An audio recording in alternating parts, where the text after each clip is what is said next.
Hey guys, thank you so much for downloading and listening to this episode of On the Beat. Have you rated or reviewed us yet? If not, why? The best way for us to grow is by sharing us with your friends and rating and reviewing us wherever you get your podcasts. Spotify has a new rating feature right on our podcast front page. It is super easy, and the more 5-star ratings and reviews we get, the better it is for us to grow. If you screenshot and DM us your review, we'll share the most flattering ones on an upcoming episode. Thank you so much for listening, and your support is marvelous and appreciated. Oh my gosh. What's Amanda doing here? No. I think that's kind of how it... No. See, no. Just I can't do a Father seem to Ted. Let's do a Father Ted. Down with that sort of thing.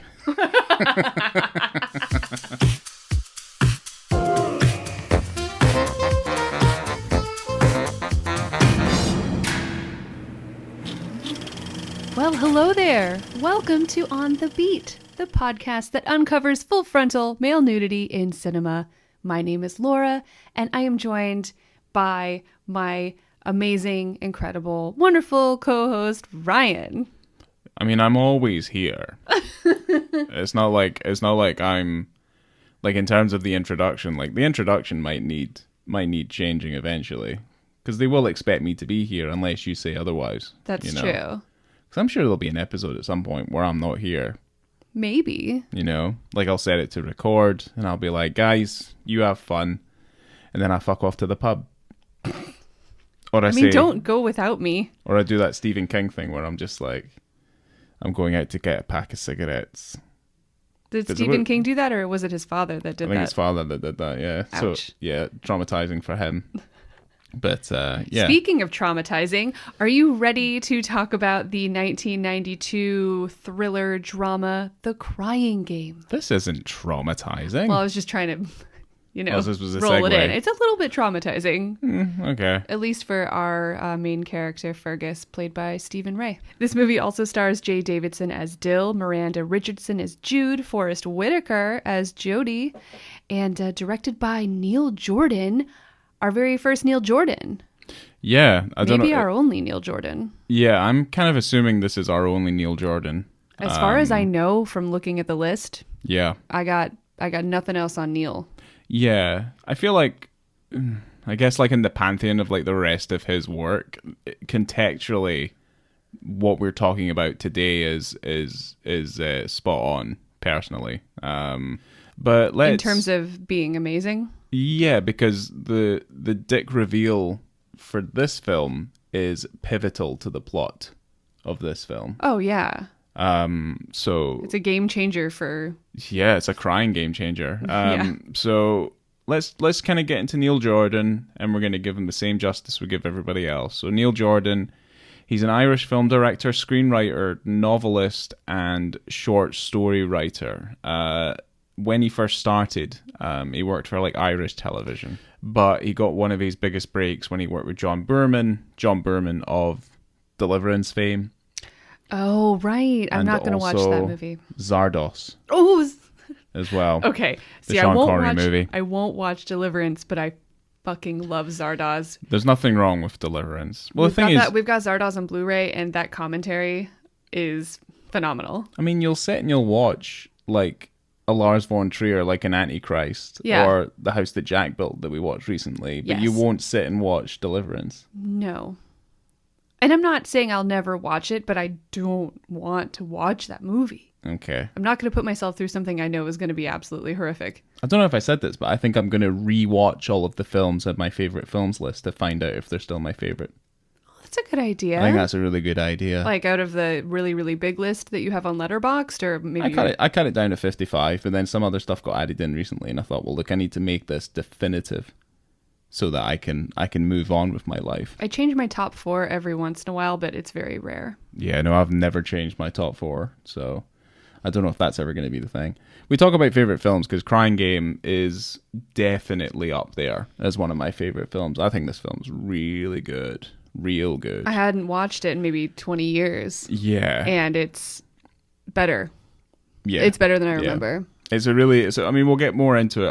I'll do my. Oh, sorry. Yeah, yes. I'll do my Neil Jordan spiel. But yeah, This is another one of those films that Ryan likes. So he was working as, I guess, like the creative associate on John Boorman's Excalibur, and John later becomes the executive producer on Neil's first film, Angel, in 1982.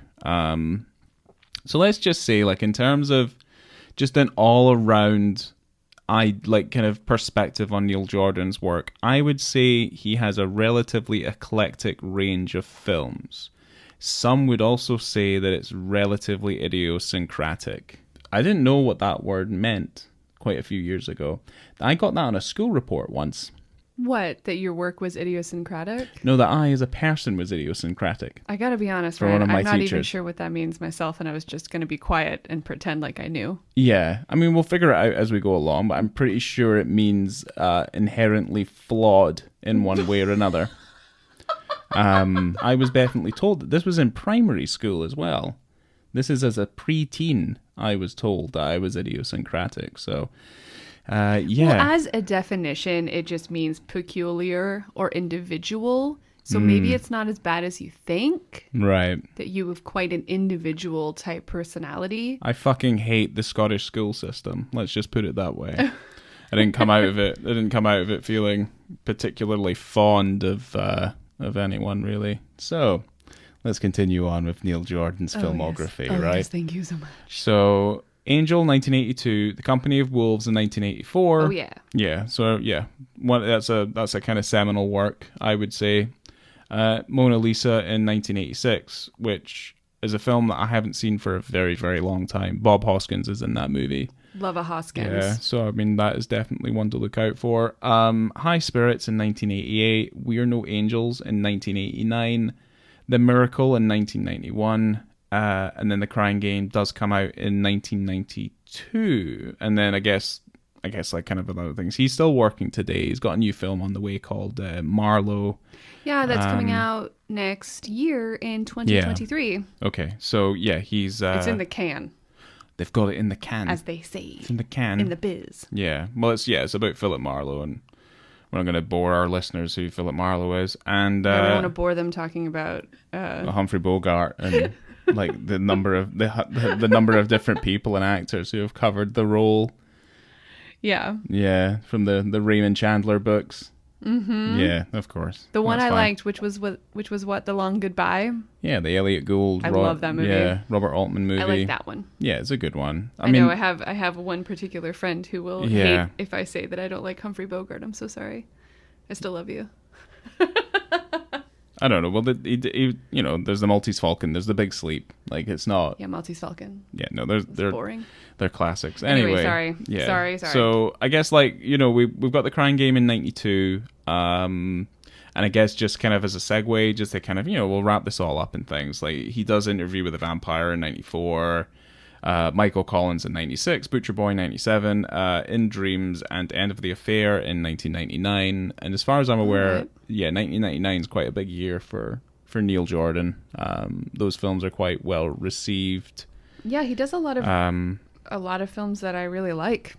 Yeah, I can't think of any that I don't like. Yeah. Oh no, I think I mean, like I say, I think The Crying Game's probably one of his best, if not his best overall. But I do think Interview the Vampire and Mona Lisa are kind of very high up there, but he's still working today. His Breakfast at Pluto, The Brave One, that Jodie Foster movie. Out of all of his films, Crying Game is probably your favorite. It's definitely my favorite. It's your favorite. Yeah. It's a very strange beast. Oh yeah. Like it blends a lot of different elements together, and they technically shouldn't work. You're absolutely right. And when you think about The Crying Game, you don't think about the plot as much as you think you would in a film. Yeah. Because when I read the synopsis again, and I hadn't seen it like in 20 years, right? Yeah. I'm like, what? This is about the IRA? Yeah. That's strange. So maybe I should read the synopsis for everybody. And here I go. So that's the thing. It's as much about the IRA as Patriot Games is, as much as it's not the titular highlight of what the No, film's of course about. not. But that is a he's also a driving force in this film. He's also no stranger to covering that subject matter, because Angel covers the Troubles. Irish Republican Army member Fergus forms an unexpected bond with Jody, a kidnapped British soldier, in his custody. Despite the warnings of fellow IRA members Jude and McGuire, Jody makes Fergus promise he'll visit his girlfriend Dill in London, and when Fergus flees to the city, he seeks her out. Hounded by his former IRA colleagues, he finds himself increasingly drawn to the enigmatic and surprising Dill. Do you want to know the tagline of this movie? I thought it was something different. I thought it was something like, "Don't tell our secret," or "Don't tell anyone." But the tagline I found was, "Play at your own risk." Which I thought was odd. I wasn't expecting that. Well, here's the thing, and this is something that I think is indicative of the lack of this film's like general success, is the fact that the marketing and the way that it was put out there to a general audience, utter garbage. Yeah. Like it's completely misleading, like what the film is, and when you look at the posters and when you look at like the marketing materials for it, it's just not. Yeah, it's kind of hard to pin down what it is, but then you don't want to give anything away either. No, but the thing is like you can quite easily take like what you said in the synopsis, and then that's what it is, you know. And it's because obviously of its involvement, narratively with the IRA, like it was never going to ring particularly well in the UK. Like that was just not going to happen. Right. Even to this day, like I don't think it would still ring there. There's a lot of open wounds to do with that situation that just will never simmer down. So, no, that's a terrible tagline. It's not good at all, because it doesn't make any sense. It's also strange that maybe not strange, but the original title of this film was The Soldier's Wife. And they ended up changing it because apparently Neil Jordan and Stanley Kubrick were friends. And Stanley Kubrick said that's not going to work because people are going to think that it's a war film. Yeah. And people don't want that. No, that's fine. I mean, and apart from anything else, like it's not a wife either. It's completely misleading. Well, I can understand it being the soldier because they are dealing with Forrest Whitaker, who plays Jodie. Yep. Who's playing a black British soldier. Yes. So there is part of it that rings true, and I think that's fine. But yeah, the rest of it, doesn't really less than plussed over. Yeah, it's weird, but the movie ended up obviously being The Crying Game, which is from the 1964 song by Dave Barry. Yeah, which plays over and over and over again. Yeah, love a titular song. Yeah, well, I think the song only plays so many times because it's sung at the karaoke at the Metro, and then it's the final song in the end credit sequence that's, I think, sung by Boy George. It's his version of it. That kind of I don't think it's Boy George. Is it? I will say the score for this movie is very good. It's very memorable, and it definitely tugs in all the right places. It's a really nice complimentary score for the story that's being told here. It's lovely. I think it's really cool. But, I mean, as the film opens, I mean, here's another song, because this film does a very good job of being self-referential. I'm not too sure if you're right, it was Boy George, my bad. Okay, so... I'm so sorry.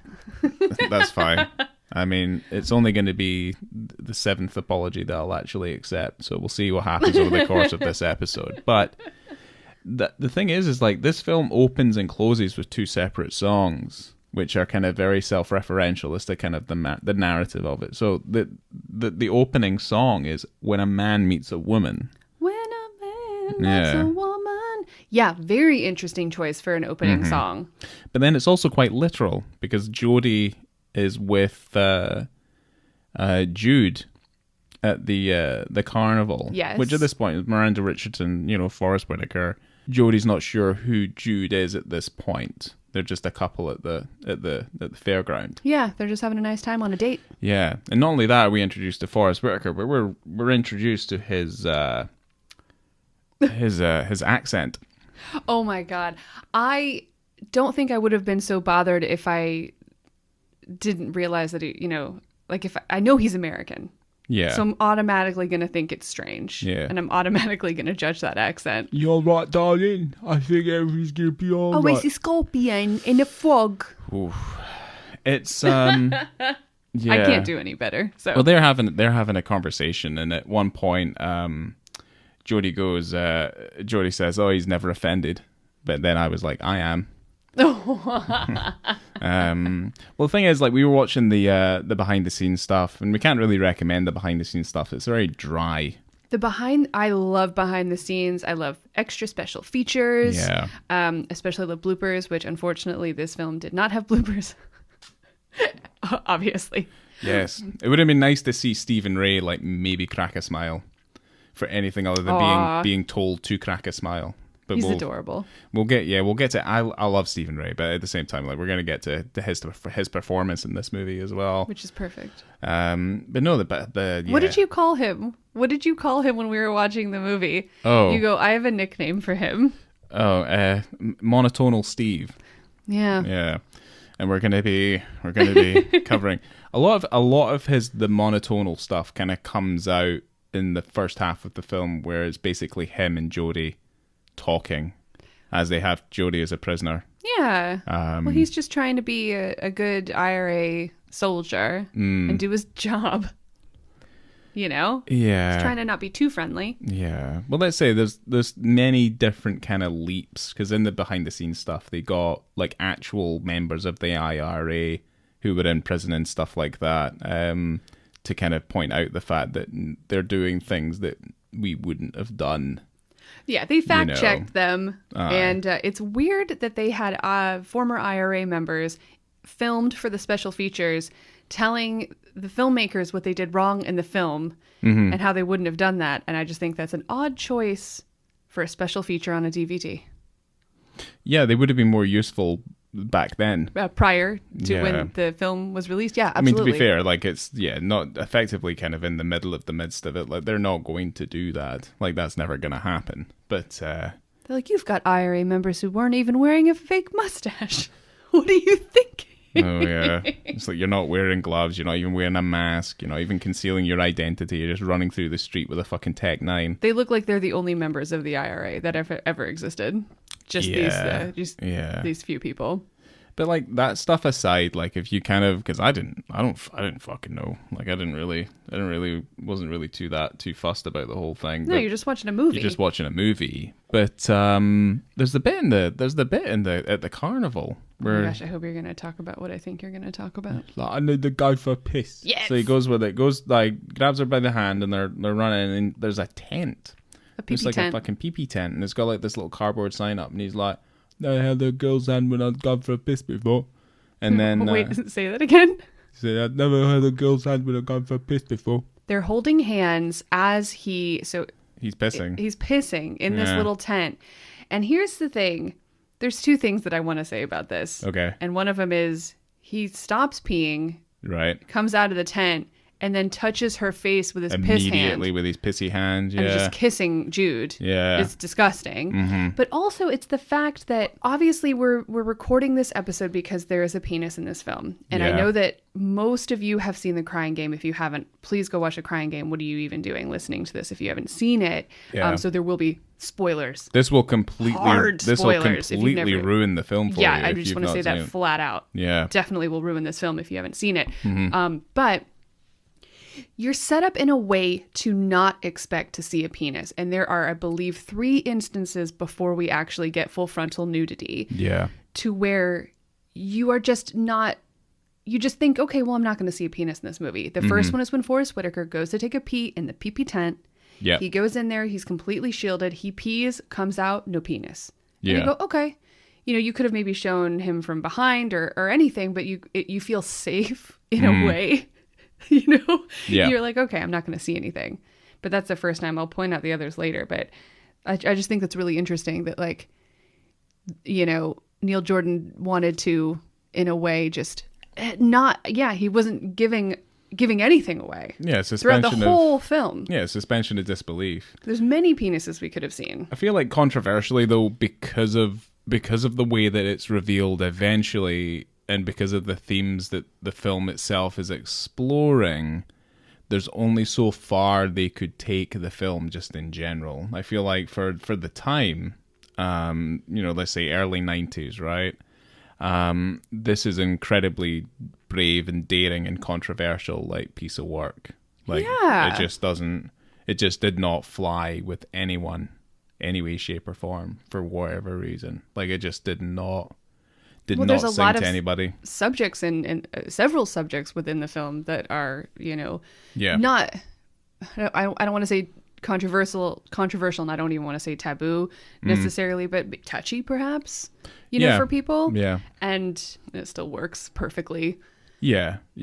In its way, but yeah, I could see why it would annoy people, perhaps. Yeah, and I think, because Neil Jordan talks a bit about, being a European filmmaker and how, going through the American system, he referred to it as a meat grinder. Yeah. So he'd already made a few films in the US. He comes back to the UK to make a bit more kind of personal, intimate works. And I mean, again, I think The Crying Game is probably the best out of the bunch, but it was a nightmare to make, as far as I'm aware. Like, the company that ends up folding, and the amount of financiers that are involved in the making of this film as well. The fact that the producer who owned a movie theater had to go into the movie theater and take the day's earnings to pay the cast and crew so that they wouldn't quit. Like, that's how bad the financing was, and that's how hard it was on everybody. Yeah. To be able to just get it done. Because he goes, rough. if I didn't, Stephen Woolley, right? Yeah. He goes, if I didn't put a start date in, I don't know if it would ever have gotten done. Like, we just had to go, despite knowing whether or not we were actually going to get it financed properly. Yeah. What else did he say? He was talking about, like, sending a letter to Channel 4. So he was hounding Channel 4, and he basically made, like, a kind of veiled threat that he was going to set himself on fire in the hallways. to ensure that he got the funding that they needed in order to finish the film. And even he's like, when he's reciting the story, he's kind of just like, he's like, say, oh, it's like tongue in cheek, but at the time he was like, I was probably more than capable of doing it to myself. Yeah. And it was really important for him to get this done. Yeah, I'm like, good for you, man. What a good producer. Good for you. Well done. In short, Jodie gets kidnapped by the IRA.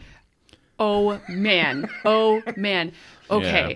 Fergus is walking around this carnival with a mullet from the gods. Yeah. This beautiful curly head of hair. This gorgeous mullet. And when he finally comes up and interacts with Jude and Jodie, he straight up kicks Forrest Whitaker in the face. Yeah. Kicks him right in the noggin. It was so bad. Yeah. I don't know why I'm laughing, but it's really funny. But yeah, he gets straight up kidnapped. And there's a fellow prisoner. I can't remember the place where he was being held, but there's a fellow prisoner. They were using it as like a prisoner transfer thing, and if they didn't release the person in time, one of ours. They were gonna shoot Jodie. But the first half of the movie is effectively a bunch of character development for Fergus, which is obviously Stephen Rea's character. Yep. Where we're introduced to more of the life of, I guess, being a member of the IRA, and also the backstory of the kidnapped soldier. And this is when we're introduced to the idea there, because the girl that he's with, called Dill, who's waiting for him back home. Yes. That's when that happened. That's when he shows him the wallet, and there's that fantastic camera tilt where it goes in at a canted angle. I was like, holy fuck, that's fucking cool. That was really cool. Yeah, that happens like once or twice in the movie. Yeah, it also happens when he's standing outside of Dill's apartment. Yeah, it kind of happens at like pivotal points in the narrative and things, which I think it's a nice kind of little visual cue. You have the nice visual cue of the tilted angle, and then when Fergus opens up Jodie's wallet to look for the picture of Dill, he instead pulls out a picture of Jodie himself dressed up in his cricket sweater. Yeah, he's got that thing in his wallet for some reason. He has a picture of himself. It's weird. It's very strange. But then, there's the picture of himself and Dill in the wallet, and so he's like, if anything happens to me, go to her, tell her I was thinking about her at the end. Yeah, they kind of form an inseparable bond, or at least like Fergus gives Jodie the opportunity to, you know, relax a little bit, kind of show his own person. And I mean, at the end of the day, you know, they are expected to shoot this man. Yes. You know, and for whatever reason, you know, we're not really 100% sure about just Fergus as a character, where he's been, what he's been up to and stuff like that. But he's showing quite a remarkable amount of remorse for, I guess, like in comparison to the rest of the crew, you know? Well, because the rest of the crew wants Jodie to keep his hood over his head so they don't see his face, you know? The more you see his face, the more you can connect with them, you know, the eyes are the window to the soul. Well, it's in case he escapes, he's able to identify them. Well, I know why they want to do it, but he's the only one. Fergus is the only one that's kind of talking to him face to face and getting to know him. Yeah. And I don't know why they sent the most sensitive of all of the members. Well, the thing is, like, I mean, if you have trouble like getting through like Forrest Whitaker's accent in this movie, also coupled with the fact that Stephen Rea is incredibly dull, just very slow, and nothing seems very interesting to him. Well, he's very stressed. He's having a really hard time. He just wants these people out of his country. I'll take a pint at the Crown. It was something. Well, I mean, they get to He's really... He's a simple man with simple pleasures. He is, yeah, and they establish that. It's just like, obviously, your simple pleasure is like, I'd like to go to the pub. Don't we all? Yeah, and that's when he introduces the Metro as well, the bar. I didn't realize until they actually got to the bar called the Metro, I thought he was just drinking pints on the train. Oh, okay. Okay, well, there you go. I don't know why. Yeah. So, it's awesome. They're sharing each other's stories. There's a story that's recited later on about the frog and the scorpion, which we're not going to recite because look it up. It's a moralistic tale. It's a fable. Just look it up online. It's or watch the movie. You've seen the movie. Yeah, or watch the movie, or just fucking type it into the Googles. You know. I hope we're not going to skip over the part where Fergus takes Jodie to go take a pee. No, we're getting to that. Okay. Because that is the second time in this film where you think you might see a penis and then you don't. So it's another time where Neil is wrapping you up in the safety blanket of no penises. Yeah. And it's very funny. Mm-hmm. And well, the thing is, what you find is Jodie has a massive problem with women. He doesn't like women at all. In what way? Because of Miranda Richardson's character. What, she makes him hate women? Or did he hate women before? I don't think he liked women at all. Then why is he making out with her? Because he's I think he was just getting something out of it. Like a lonely man? Aye. But every time he sees her, he's just like, fucking, can't he stand her? Well, yeah, because she pistol whips him in the face. Well, this is when you find out that women is not his type. Well, yeah. Well, it takes a long time before you figure that out. Yeah, that's true. But I like when Fergus has to like put Jodie's wiener back in his pants, and Jodie's just a piece of meat. There you go. It's got no major diseases. Yeah. I want to talk about what happens to Jodie, unless you have something you want to say before it happens. Not that we need to walk through this whole thing, but I do like all these moments. Yeah. Helicopter gunship. Holy shit. Yeah. So it comes down to the point where the British Army will not release their IRA member. Yeah. And so they're like, we got to shoot Jodie. And of course, they're going to make Fergus do it. Yeah. The sweet softy. Mm-hmm. So Fergus walks him out into the woods, and, you know, Jodie's been seducing him this whole time. Yeah. And not like sexually or anything. He's just, you know, as a friendship. He's been biding his time. You know? Yeah. And he's been looking for a chance to escape.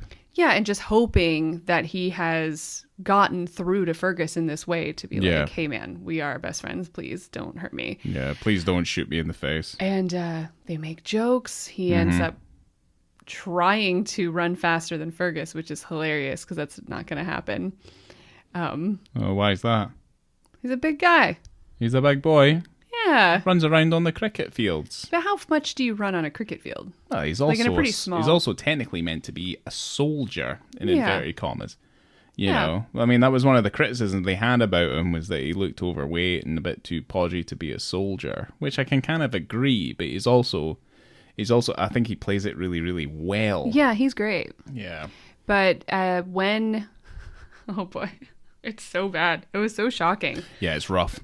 When Jody runs away, he ends up running into the street, and in a partial half second tries to flag down a car. It almost looks like. Or is it just, or does it just happen? Does he not try to flag him down? No, he runs into the middle of the road and a fucking truck just comes out of nowhere. Yeah, and like a big old Humvee. Knocks him to the ground. Well, the first one knocks him to the ground. The second one, he gets caught under the fucking wheels and he's dragged along the road. And he is fucking dead. Yeah, it's where it's so shocking because you go, oh no, Fergus might actually have to shoot obvious, this poor man. It's obvious it's a fucking model, like it's a model body or something, and it's just a simple case of just like the truck's just gone over it. But I'm in the moment. It's shocking. Yeah, it's pretty fucking shocking. I'm in the moment. I'm and they cut to a close up of like actual Forrest Whitaker like underneath the fucking car, like under the truck. So bad. Like his fucking face dragged along the tarmac. Rough. Claret everywhere. Fucking hell. Yeah, and then the army with the helicopter just blows their little hideaway to smithereens. Yeah, they fucked that place up good. That's it. And luckily, Sweet Fergus is out in the woods trying to chase down Jody, so he's not involved in the destruction, and he stays alive. Yeah, I like that. I like that moment. There's a lot of stuff about this film. You kind of feel like, I guess, like when the film starts, I feel like it seems relatively unremarkable just as a piece of cinema. But as it goes on, I feel like just the way it's directed and the way it's put together, and there's like some of the close-ups between Jodie and Stephen Rea, I think are fucking awesome. Yeah. Some of that stuff looks really, really nice. Yeah, absolutely. And there's some better cinematography to come as well. Certainly when we see the Metro bar and things. So we finally get to London. But Fergus gets himself on a boat, gets himself over the water to London town. Yeah. And he basically he's seeking out Dill pretty much. Yeah. It's like he wants to tell her what happened, but then it doesn't quite go that way. He gets entangled immediately. Yeah. Into her life. Her web. Yeah, her web. Her giant hands. Well, giant web hands. I like when we see Dill, and this is probably a little bit later, but when she's singing karaoke at the Metro bar, and she's singing The Crying Game, and so she gets to sing the titular line of the movie. Yeah. And I like that very much. Well, Dill's played by, is it Jay Richardson, is it? Davidson. Jay Davidson. Because, this person's a relative unknown. He had never acted before. Yeah, no, this is like, I think they found him at a bar somewhere. Star material. Because I don't know if they acted in anything after this. I don't know if they did anything. Yes, Jay Davidson played Raw in Stargate. Fuck yeah. Yeah. Yeah, he Classic. kind of got out of the industry after that. We might have had this conversation already. Potentially. Yeah. Okay. Yeah, no, that makes sense. Yeah, because the film industry can be fucking horrible. It can be he's just like, I'm good. Yeah. Thanks for the laughs. Thank you, Roland Emmerich. I won't bother with this again. But anyway. Jim Broadbent is in this movie. Oh, he's so good as the bartender. He's so good. Yeah, fucking bartender in a fucking waistcoat. As I put down in my notes, the philosopher pulling pints. Yeah, for sure. Mm-hmm. And I always, every time that Dill is trying to have a conversation like with Fergus or Jimmy, right? Yeah. He's Jimmy now because he's got a new identity. Well, he had to change his identity because he's a member of the IRA. Oh, right. Laura, come on. Right. That's not smart. And Dill's having this conversation between like the bartender, like asking Jim Broadbent, the bartender, to like, oh, tell him I'd like a drink, and this whole like back and forth trying to be all cute. Yeah, but I mean, it's trying to be cute though. It is cute. Yeah, it's definitely cute. And I like that the bartender is totally okay with these jokes as long as the bar's not busy. And if the bar is busy, he's like, just ask him yourself. Stop talking to me. Well, Jim Broadbent just in general, like I think he's fantastic. Yeah. He's got a relatively small role in this. But then there's also, who's the other guy? The guy that plays, is it Jimmy? Who's the other one? The fucking Dave, or is it Davey? David. Oh, Dave with the fucking Jimmy is tracksuit. Fergus. Yeah, and see, well, he's got 5 different fucking names. Well, yeah. And if we watch the alternate engine, he has another name. Clive. As well, Clive. God, doesn't look like a Clive. No, he doesn't look like a trying to Jimmy fucking either. He looks ham like it a up. fucking Fergus. It's just like, how many personalities can Stephen Rea have in one film? And the answer is 1. Oh my God. Monotone. Yeah. But yeah, no, Dave shows up and he's a fucking Yeah, he's not great. He's not a great person. I guess this is who... tracksuit warrior. Yeah. Yeah. This is who Dill had been dating before meeting Fergus, Jimmy. Because the thing is, like, this is all... It's Fergus is 100% gonna get on Dill's good side. Like, that's it. Like, this is it. This is his plan. Like, I don't 100%. even know if it's his plan necessarily. I think it was like an accident. I think he just got pulled in. Yeah. And also from feelings of guilt, I'm sure. I'm assuming so, yes. You I mean, know? he chased a man down with a gun who, Yes. yeah, irrevocably ended up under the wheels of a fucking truck, so Yes. Yes. Yes, he did. it would make anyone guilty. So, There's this part where Dill ends up getting in an altercation with David, her ex-boyfriend, and it looked like they've been living together. And Fergus goes upstairs and with her, and she starts throwing David's stuff out the window, like Yeah. all of his clothes, all of his extra tracksuits, and then throws his fucking goldfish bowl out the window. yeah, you didn't like this bit. I was furious. Yes. There's a sad goldfish flopping around on the street. The 90s is a different time. And I'm like, you know, and what did I say? And it's the stupidest thing in the world, but I called her a villain. And then you said Dylan. Dylan, yeah, she's a Dylan. Dylan. Yeah, it's I'm a so sorry. Dylan villain. Hey, look, if there's anything that I can provide for our partnership here is that I'll give you all these terrible jokes and all these terrible accents. There's one more moment where you think you might see a penis and you don't. So it's another time. This is the last time where you think you might see it. Is where Jimmy Fergus goes upstairs with Dill and they start getting a little hot and heavy. And she pulls his hand away from his crotch, or her crotch. Correct. Right. So she's like, not the time. But she goes down on him. Yeah, I guess this is when we bring up the Jodie flashbacks as well. My God. Because like this is God.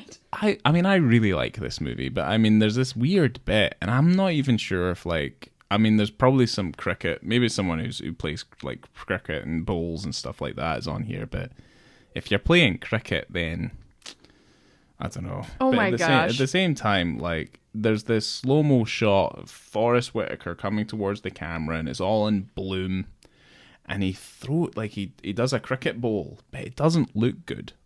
It really doesn't look great. And I don't cricket bowl either, but it doesn't look very fluid. It looks very clumsy. I don't know. I'll chalk it up to him making a memory of something that he's never seen him actually do. Yeah, he's probably never done it before.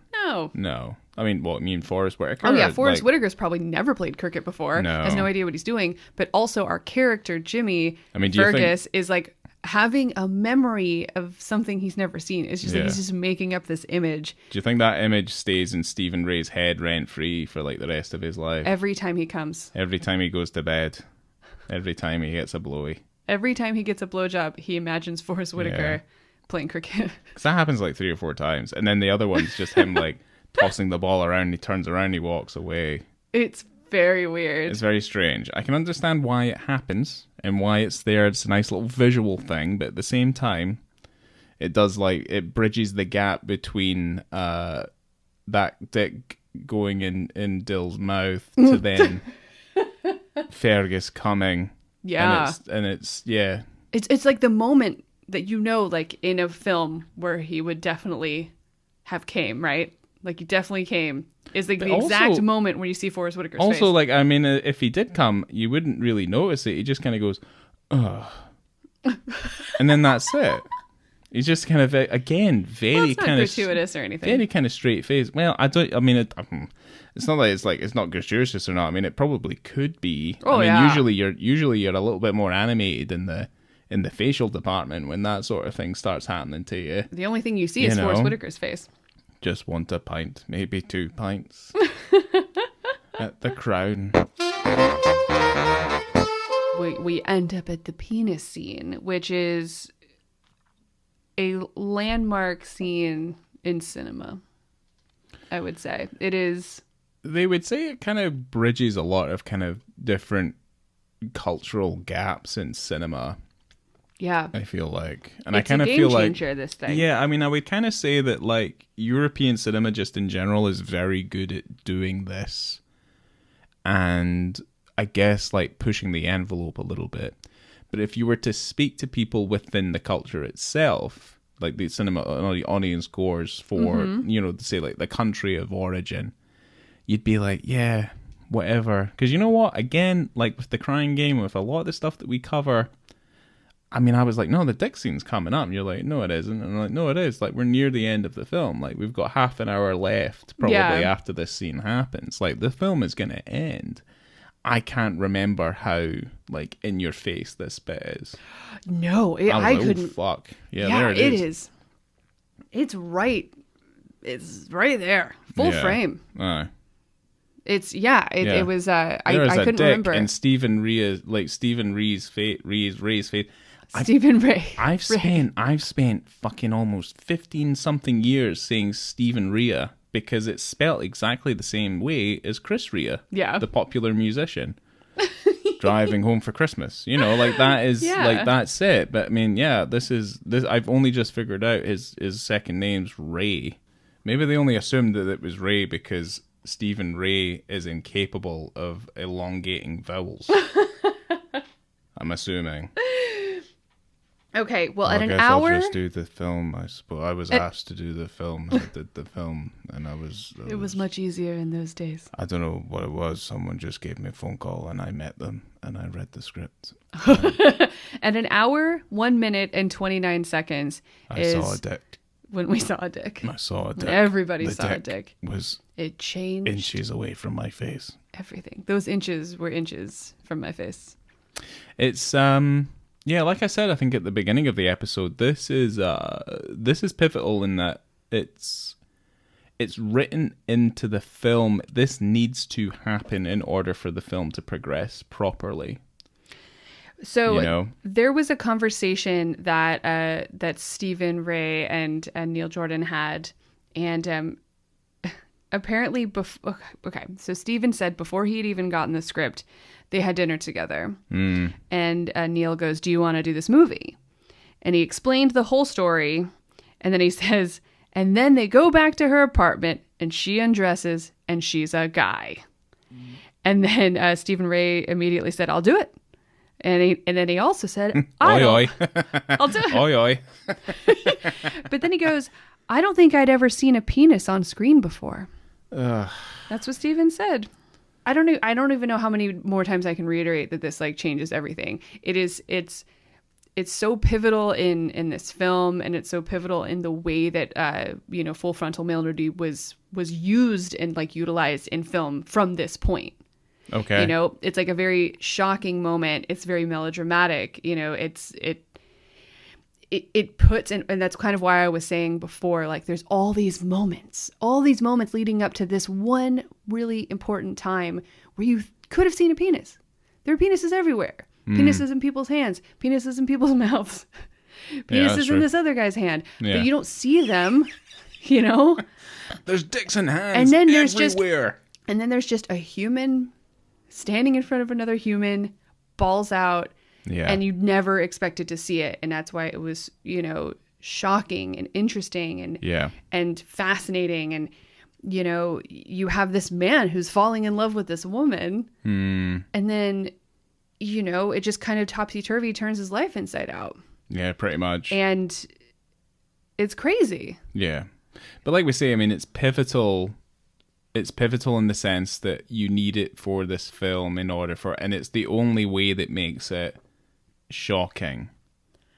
Yeah. Is that it has to be right there in your face in the exact same sort of frame and eye line as Fergus would be seeing it in actuality. Yeah.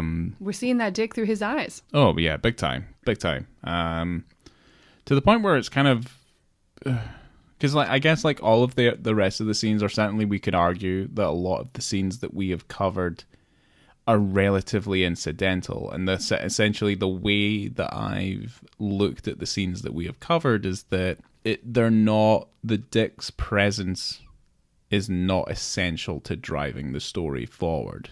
Right. You know? So if we take this as like a benchmark moment, and I think we've kind of used that to cover more than one scene, but this is like it's essential to driving the plot forward.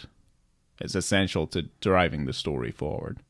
So I guess like this is probably one of the main reasons why this film just did not garner the same amount of success, or let's say any sort of swiftness towards it getting into production, was just purely because like this is it. Like this is the way this film is going to be. There's nothing you can change about it. Right. And I mean, and you're talking about success in the way like maybe commercially. Is that what you mean? Because it was definitely a success in terms of... Well, let's put it this way. I mean, there was plenty of films with dicks in them that had commercial success. Well, when did Room with a View come out? Because that film didn't need a dick in it. No, didn't need it at all. But it's there. But it's so good. Yeah, and it's a lot of fun. Yeah, but that's not the main focus of that movie. No, that's what I mean, That's why though. people forget about the Yeah. penises in A Room with a View, is because you don't think about it. No. But in this, you don't think about anything other than this. Yeah, this is pivotal. Yeah. You know, you've got incidental dicks. You've got comedy dicks. This is essential dicks. Yeah, this is essential. And I mean this in the essential part of, like, it is part of the story. It's not like your Boogie Nights dick, which isn't even real, but we'll cover that when we do that episode on its own. Yeah. But, like, at no point are you like, oh, that Boogie Nights is just referencing Raging Bull at that point. What do you mean? The end of Raging Bull, he's Jake LaMotta's like revving himself up in the dressing room before he goes on stage. Oh, right. That's basically what that scene. Your big bright shining star. Big bright shining star. That's basically what that is. It doesn't need to exist. It just happens to be there. With this, though, it's a pivotal character reveal moment, and it's essential to the storytelling. Well, that's another thing where you're like waiting and waiting and waiting, and you're talking about it, so you expect to see it, which is why that is so different from this when you're not talking about it at all, because it never existed. Yeah. Until this moment. It'd be very hard. He even says it later in the movie. To get around it. Yeah. He even says later on, he goes, you know, I wish you could go back to being a girl. And she's like, that's not fair. Yeah. You know, because he loves her. Mm-hmm. But when it finally comes out and Dill undresses and Fergus is obviously shocked and had no idea what was going on. And she goes, you did know, didn't you? Mm-hmm. And then a beat, and then, oh my God. Yeah. Like, it's like, he had no idea that the Metro was a gay bar. Yeah. I mean, I would even go further to say it's more a trans bar than just a gay bar. Like, it's all that. It's for everybody bar. Yeah. Well, I mean, it's obviously a hub for that subculture. Right. You know? So yeah, definitely a hub for that community. It's like, it's a safe haven for people to go to. Like, that's just kind of how that is. And he just didn't, I don't know. He didn't think about it. No. I don't think any of it did. But then he's like, he's from a culture himself, very much rooted in conservatism. Yeah. You know what I mean? Like, it's not like he's expecting to take off Dill's dress and see a cock there. No, like, that's just not the way. Plus, they did a very good job in the casting, in that visually, Jay Davison doesn't look like a dude. Very feminine features. Incredibly feminine. Yeah, I know when they were casting this movie, I think I don't know if it was the production company, the studio, or the executives, or whoever wanted it to be a woman. Just cast a woman. And then to play the man. Because it would be too difficult. And there's certain times when you can't get away from. I mean, I talk about, like, you know, his hands. His hands are massive. Like, when they touch, like, Stephen's face, either Stephen has a tiny head or those fucking hands are huge. It's quite a sad moment where you have this people who, I mean, they kind of, I don't know, fell into this romantic and sexual relationship like fairly quickly within days. Yeah. Of meeting each other. And, you know, when this happens, he just says like, oh, I'm going to be sick after just staring at that penis. Yeah, he just fucking straight up vomits. Just runs past her and pushes her over. And she's on the floor. Smacks her in the face. I don't think he meant to do that. No, I mean, her nose starts bleeding and stuff like that.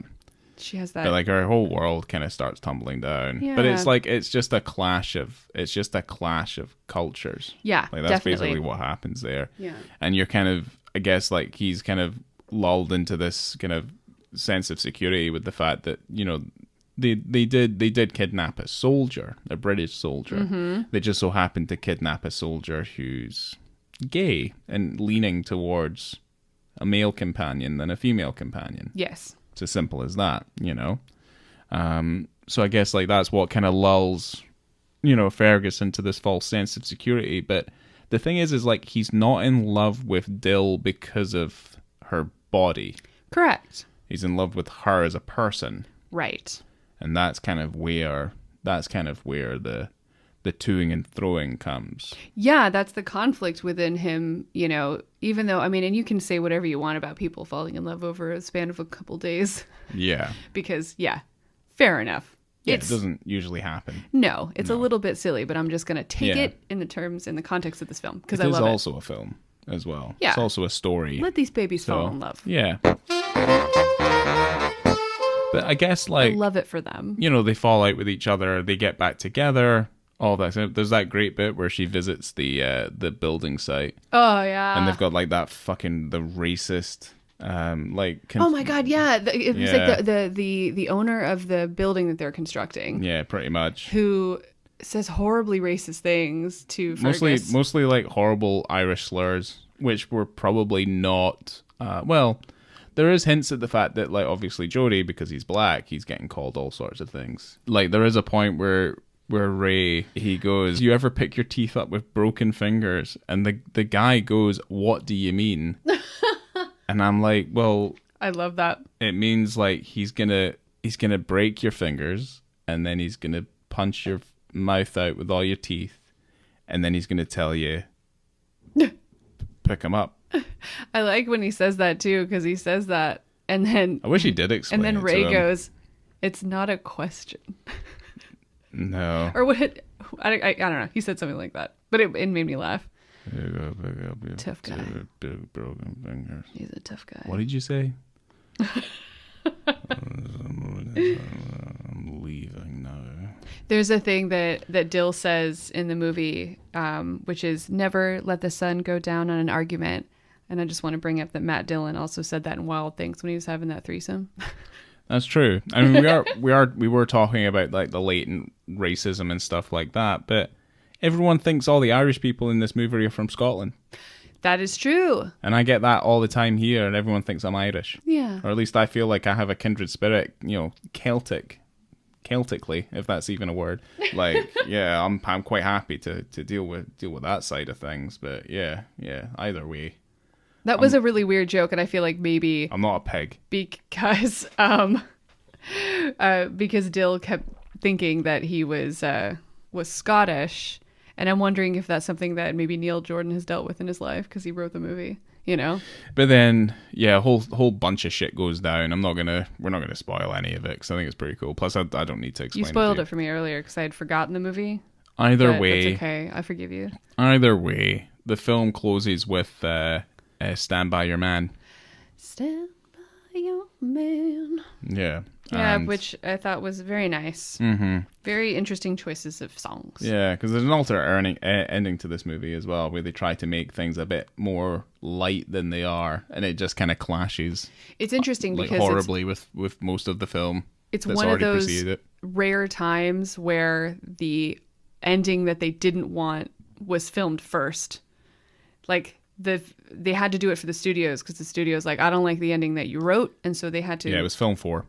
Yeah. So they had to write a whole other ending that was all cutesy and fake and bullshit that no one liked, everyone hated, but they filmed the whole thing and spent a ton of money on their zero budget that they had. It's just a desperate the desperate attempt to try and make this relatively unmarketable product marketable to some extent. Mm-hmm. But then what they find is that it just ruins the film. So they Yeah. end up having to shoot the original ending anyway. Yeah, which, they all knew it it just wasn't- works. Yeah, it Yeah. just works overall. But yeah, that's the Crying Game. I have quite a few things that I want to say. Oh my god.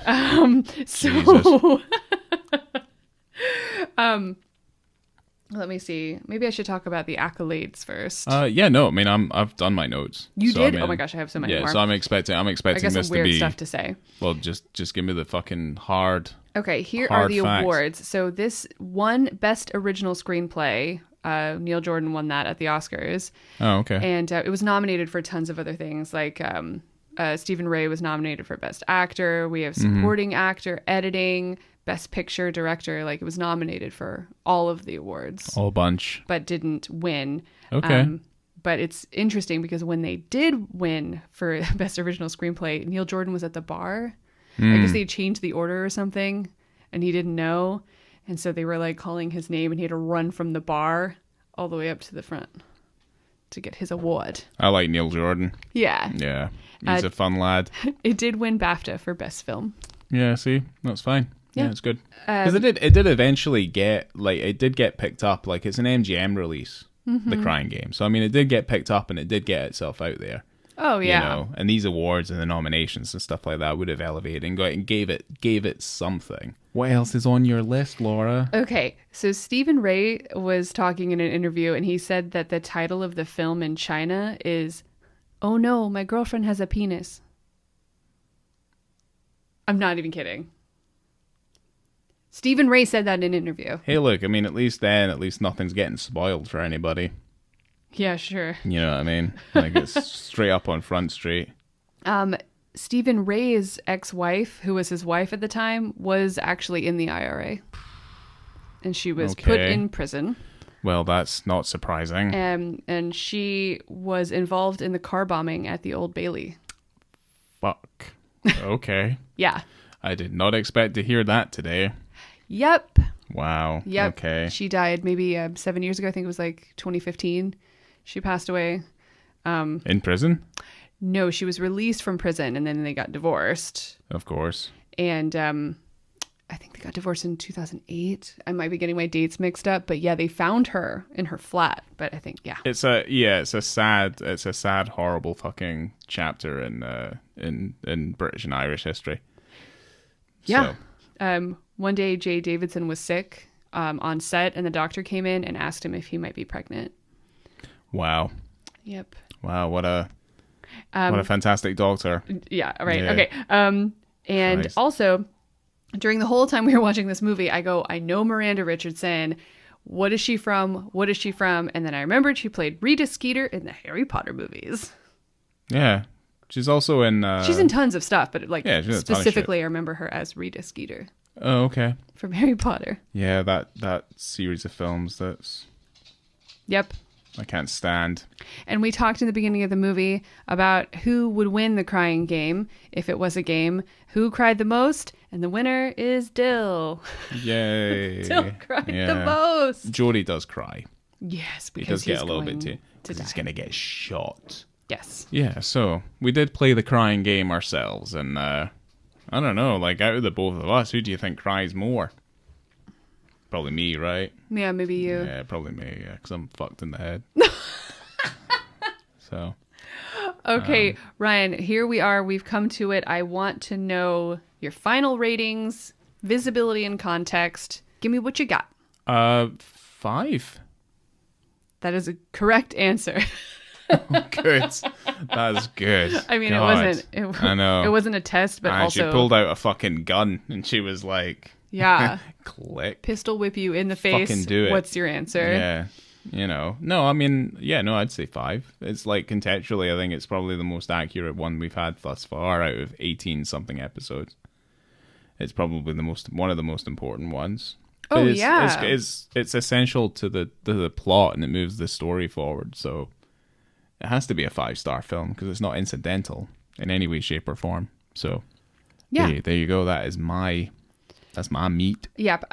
Oh, well, your meat indeed. So 5 stars also for me in terms of visibility and context, because it changes everything, and maybe not everything, but in terms of full frontal male nudity in film, it's different. It is important, and it's interesting, and it's perfect. So I'm going to say that about every film that we do, because every time there's male nudity, I'm like, it's perfect. Yeah, it does kind of sound a little bit like a broken record. But, okay, well, yeah. Well, my bad.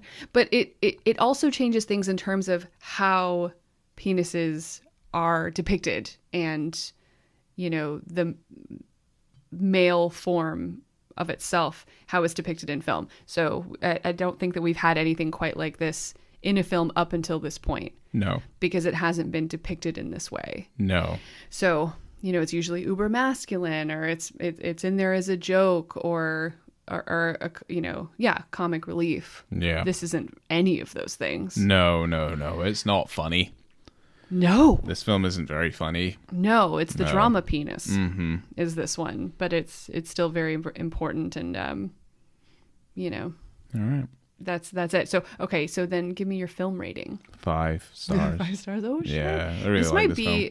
your first 5 and 5. Double yeah, fives. probably. Yeah, probably. Wow. Might be the only one. Maybe. Yeah, maybe. Maybe.